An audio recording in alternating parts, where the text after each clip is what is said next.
If you would like to do this type of color work with crochet, you would have two options. Either carry the yarn on the inside with front post and back post stitches is not really the ideal, or you would need to cut the yarn when you get to the color work part, join the color, work with the color yarn, and then cut the color yarn and change to the gray yarn again. This would leave you 4 tails for each round, 2 on one side and 2 on the other side.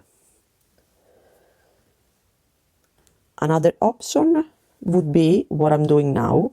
So you have no ends whatsoever, no knots, and what I do basically is I splice the yarn in every time I need to change color. And you might say, oh my god, you cut and join twice on each round. Yes, and actually it's very fast, and I'll show you. So I'll get to my last stitch, 1 2 3 4 and 5. Now in this last yarn over is where I would need my color yarn. What I do is I stop here, I cut the yarn right under here.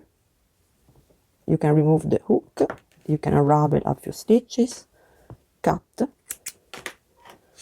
open the yarn.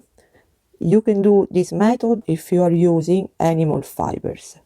With acrylic or cotton, so man-made fibers or plant fibers, it will not work.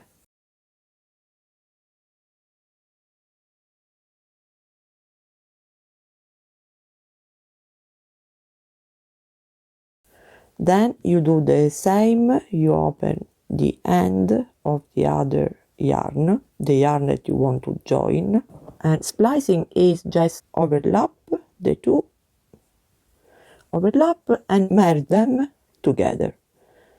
And then you can wet the ends, cold water is fine.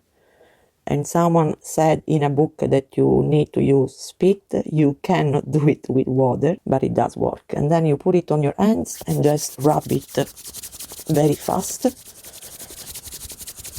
And the warmth that you feel in between your hands is what will felt the yarn together. And it's done. Can you hear? I'll continue with my stitches. 1 2 3 4 and 5, and my last yarn over is going to be with the color. And then when I get on the other side here, I will do the same thing. I will cut the color yarn and join the gray. And you saw how fast it is. It's much faster than having to weave in 4 tails for each round. And obviously no knots.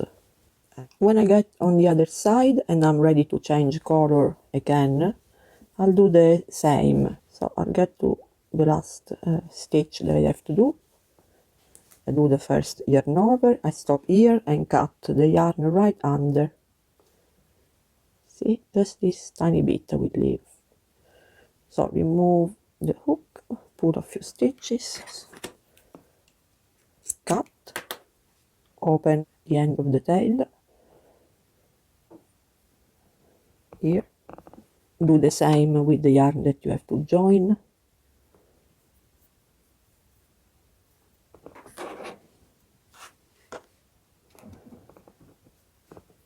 Merge, put them together.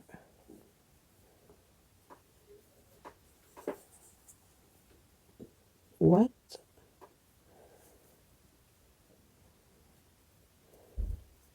And then rub.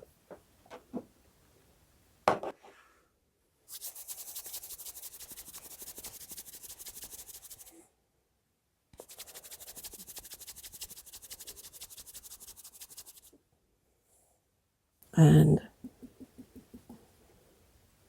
is joined.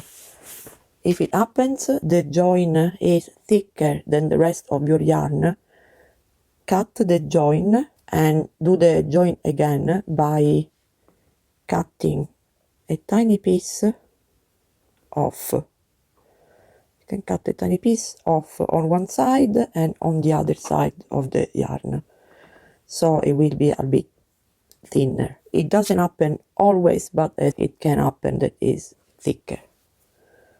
And then when you get where you have to change the color, you will get the gray color right where you need it. You don't need to wait that the yarn is dry there, yarn over, and I have my gray yarn ready to start the gray sequence of stitches.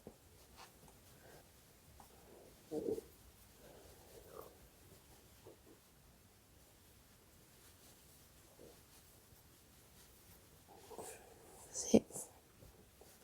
No knots, no tails hanging out or yarn behind. A nice clean color work with no tails to weave in at the end.